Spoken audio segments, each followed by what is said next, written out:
Assalamu alaikum. Hope you all are doing great.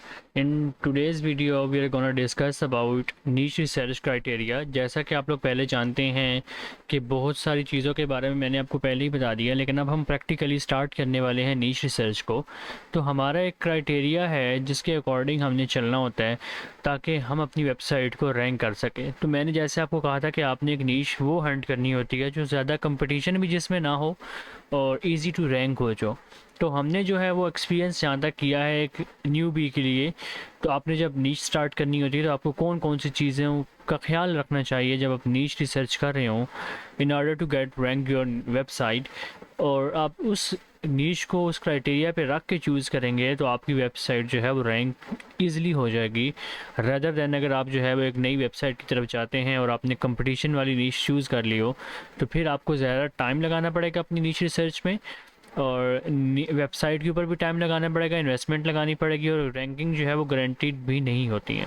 तो मैं आपको बता देता हूँ नीश रिसर्च का जो क्राइटेरिया हमारे अकॉर्डिंग है वो है कि अगर आप एक नीश चूज़ करने वाले हैं तो आपने उसका वॉल्यूम देखना है, सर्च वॉल्यूम। जो मैंने आपको कहा था कि आपने कीवर्ड एवरीवेयर से देखना होता है, वो आपका जो है वो 3000 से ज़्यादा होना चाहिए। ये नहीं होना चाहिए कि अगर 2000 वॉल्यूम है।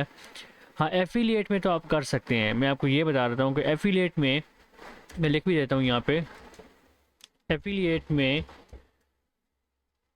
Less than 3K and above 1K volume जो है वो भी हमारे लिए काफ़ी है, ठीक है। तो एफिलिएट के लिए लेस देन 3K हो, मतलब 3000 हो तो भी चलेगा, लेकिन अबव होना चाहिए 1K 1000 वॉल्यूम से, ठीक है। तो अगर आपका ये क्राइटेरिया हो, एक आप नीश जो चूज़ करने वाले हैं उसका, तो आप उसके साथ जा सकते हैं। इंफॉर्मेशनल में या टूल्स में तो ये होना चाहिए, या एपीके में आपका जो एपीके है वो 3000 से ज़्यादा उसका सर्च वॉल्यूम हो। इंफॉर्मेशनल में आप 15000 तक जा सकते हैं, वो ज़्यादा अच्छा है कि लोग जितना ज़्यादा उसको सर्च करेंगे इतने ही ज़्यादा चांसेस होंगे आपके कि आपकी जो वेबसाइट है वो रैंक कर सके। नेक्स्ट जो हमारा है वो मोस्ट केडी है, कीवर्ड डिफ़िकल्टी, ठीक है। तो जो कीवर्ड डिफ़िकल्टी है, अब एक कीवर्ड होता है जो बहुत ज़्यादा जिसके ऊपर कंपटीशन होता है, ठीक है, मतलब हाईली सर्च कीवर्ड है जिसके ऊपर जाहिर सी बात है कि अगर एक चीज़ ज़्यादा सर्च की जाती है तो उसके ऊपर कंपटीशन भी ज़्यादा होगा और बड़ी बड़ी वेबसाइट्स जो हैं उसके ऊपर रैंक होंगी, तो आपकी पोजीशन आना मुश्किल हो जाएगी। जो उसको हम कहते हैं कीवर्ड डिफ़िकल्टी, वो जो है वो लेस दैन 30 होनी चाहिए। अगर आप एक ऐसी नीश यूज़ करने लगे हैं जिसका केडी कीवर्ड डिफ़िकल्टी जो है वो 30 से अबव है, सो वो डिफ़िकल्ट टू रैंक है। आप उसके ऊपर रैंक करना इम्पॉसिबल समझ लें अनटिल अनलेस कि आप बहुत ज़्यादा एक्सपीरियंस हो और आपको पता हो कि आपने किस तरह ब्लॉगिंग करनी है, ये वेबसाइट को स्टार्ट करना है, ठीक है।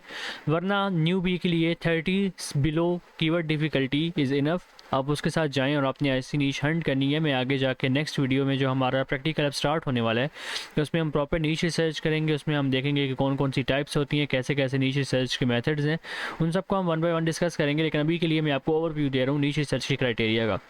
ऑर्गेनिक CTR जो है वो 60 होना चाहिए, ठीक है। CTR क्या होता है कि अगर एक वेबसाइट आपकी रैंक है, ऑल राइट, तो उसके ऊपर जो लोग आके क्लिक करेंगे, ठीक है, क्लिक थ्रू रेट है ये 60 आपका होना चाहिए कि अब एक वॉल्यूम जो है वो उसका ज़्यादा है तो उसके ऊपर लोग आएँ और उसके ऊपर क्लिक भी करते हों, तो वो आपने 60 आपने देखना है, ठीक है। 60% होगा तो आप उसको यूज़ में ला सकते हैं अपने।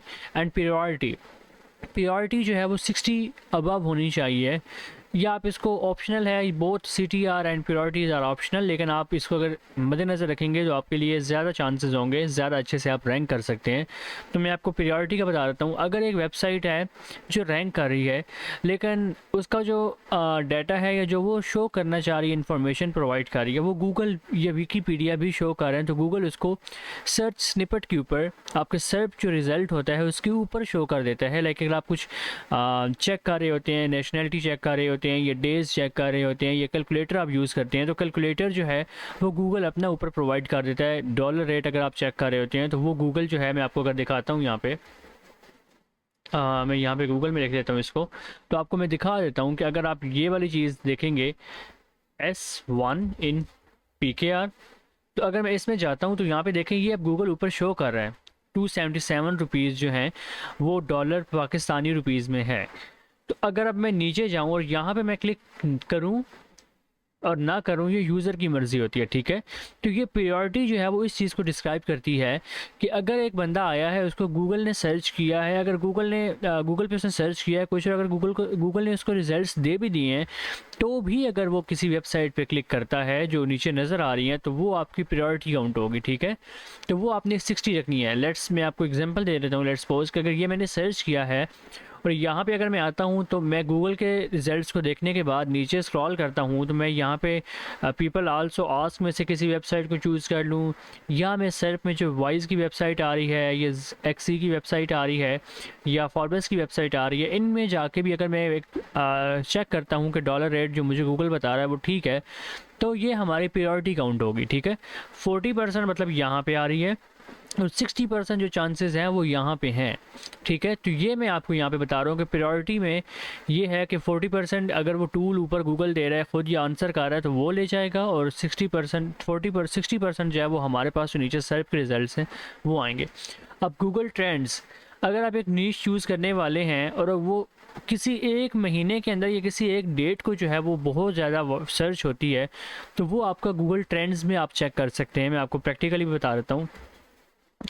अगर वो एक महीने में सर्च हो रही है, तो आप चाहते हैं कि मैं पूरा साल अर्निंग करूं, तो वो आपके लिए फिर बेहतर नहीं है, ठीक है। मतलब साल में एक महीना या एक दिन आएगा जिसके ऊपर आप अच्छा खासा अर्न कर सकते हैं, बाकी पूरा साल जो है वो आप ऐसे ही बैठे रहेंगे, तो उसको हम कहते हैं गूगल ट्रेंड। जिस तरह अभी आप देखें तो यहाँ पे फीफा वर्ल्ड कप देखते हैं।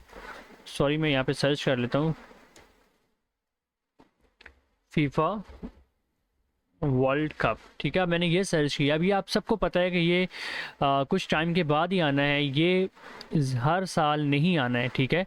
अब यहाँ पे कैटेगरी जो है वो कंट्री जो है मेरी पाकिस्तान आई हुई है, लेकिन आपने इसको नहीं देखना है, आपने जाना है। सॉरी, यहाँ पे हमास कहाँ से आ गया? बेसिकली आजकल ये सर्च हो रहा है just because of the conflict between Israel and Hamas Palestine. Alright, हम यहाँ पे सर्च करते हैं फीफा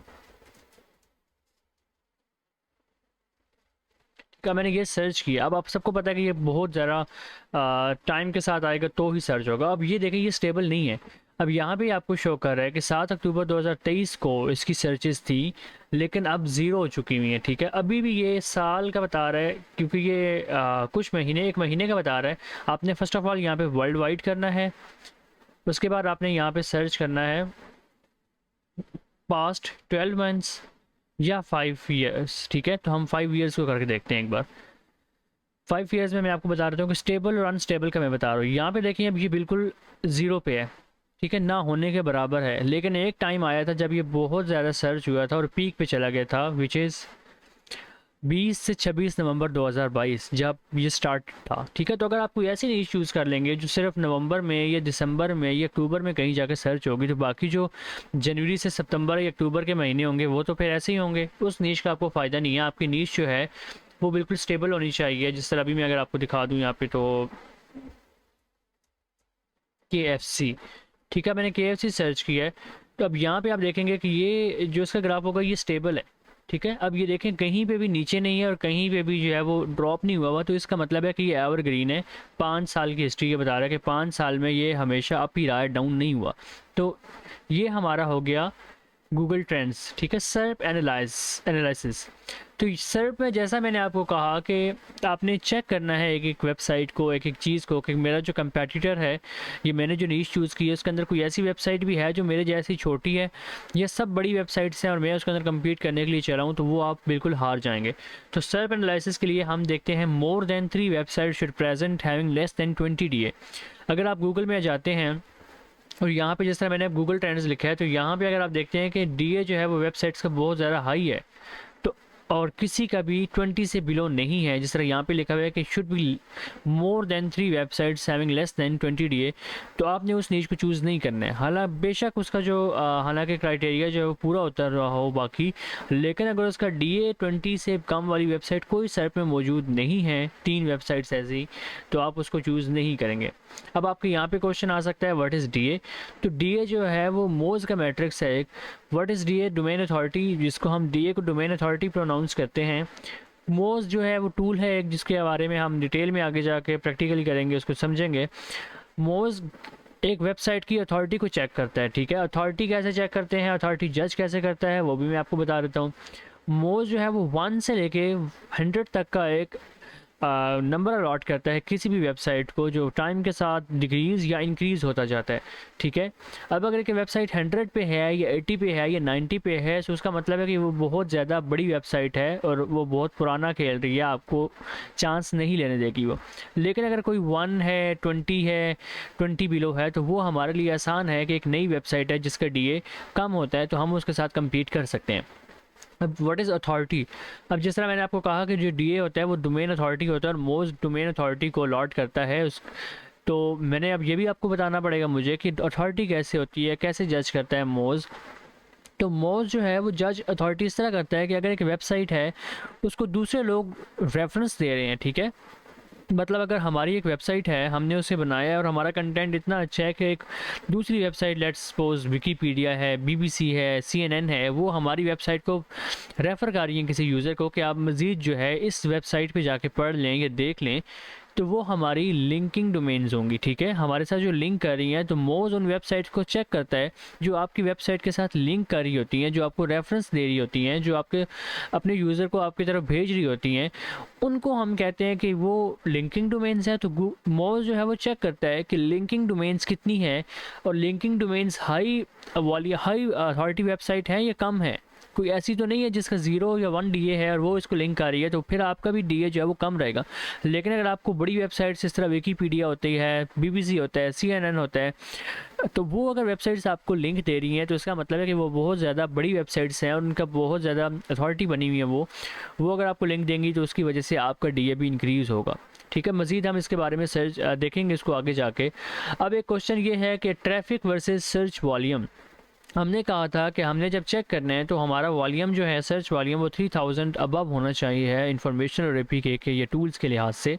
तो अब आप ये भी पूछ सकते हैं कि सर्च वॉल्यूम और ट्रैफिक में क्या डिफरेंस होता है। तो मैंने यहाँ पे लिख दिया है, सर्च वॉल्यूम जो होता है वो people searching on Google about anything. अगर एक कस्टमर आया है, क्लाइंट आया है और वो सर्च करता है KFC को गूगल के ऊपर, जिस तरह मैं यहाँ पे लिख देता हूँ KFC, ठीक है। अब मैंने KFC यहाँ पे लिखा है, तो अगर यहाँ पे मैं सर्च करता हूँ तो ये हमारा सर्च वॉल्यूम होगा, ठीक है। अब गूगल के ऊपर लाखों लोग रोज़ आते हैं जो KFC को सर्च करते हैं, KFC मेन्यू को सर्च करते हैं, so it will be consider as search volume, ठीक है। मैं यहाँ पे सर्च करता हूँ, मैं कुछ भी सर्च कर रहा हूँ तो वो मेरा सर्च वॉल्यूम होगा कि गूगल उसको बताता है कि इस वेबसाइट, इस कीवर्ड, इस चीज़ के बारे में बहुत ज़्यादा सर्च किया जाता है मेरे ऊपर, जिस तरह आप चेक कर सकते हैं गूगल ट्रेंड्स के ऊपर जाके। लेकिन अगर वो बंदा वेबसाइट पे यहाँ पे आता है गूगल पे और लिखता है उसको और उसका सर्च वॉल्यूम देखता है, उसके बाद यहाँ पे किसी एक वेबसाइट पे क्लिक करता है, जिस तरह मैं KFC पाकिस्तान की वेबसाइट को क्लिक कर रहा हूँ और मैं यहाँ पे लैंड कर चुका हूँ इनकी वेबसाइट के ऊपर, जिस तरह मैंने यहाँ पे लिखा है कि ट्रैफिक जो होती है वो people search in Google and if they visit website it will be count as traffic. तो यहाँ पे मैंने जब इस वेबसाइट को विजिट कर लिया है तो ये ट्रैफिक काउंट होगी। अब ये वैरी करता है कि अगर एक कस्टमर क्लाइंट आ रहा है सॉरी, और वो यहाँ पे सर्च करता है और वो वेबसाइट पे नहीं जाता है तो वो वॉल्यूम कंसिडर होगा। लेकिन अगर हर बंदा आता है और हर बंदा इस वेबसाइट पे भी क्लिक कर रहा है तो फिर यहाँ पे भी ट्रैफिक आएगी। लेकिन अगर यहाँ पे 1000 लोग आए हैं और इस वेबसाइट के ऊपर 900 लोगों ने क्लिक किया है तो इसका वॉल्यूम जो होगा, वो सर्च वॉल्यूम जो है वो 1000 होगा, लेकिन जो ट्रैफिक होगी वो 900 होगी, क्योंकि इस वेबसाइट के ऊपर तो 900 लोग गए हैं जबकि गूगल के ऊपर सर्च करने वाले 1000 लोग थे। तो ये सर्च वॉल्यूम और ट्रैफिक का डिफरेंस होता है जो मैंने आपको बता दिया, ठीक है। आई होप सो कि आपको आज का ये लेक्चर जो है वो डिटेल जो बेसिक चीज़ें थी वो मैंने समझानी थी वो समझ आ गया होगा। मज़ीद जो है अब हम प्रैक्टिकल कल स्टार्ट करेंगे, हमारी जो वीडियो आएगी उसके अंदर हम फर्स्ट जो टॉपिक है हमारा नीश रिसर्च का, उसके फर्स्ट मेथड के ऊपर चलेंगे कि हम किस तरह से नीश रिसर्च को कर सकते हैं ईज़िली। तब तक के लिए मुझे दीजिए इजाज़त, अपना ख्याल रखें, अल्लाह हाफिज़।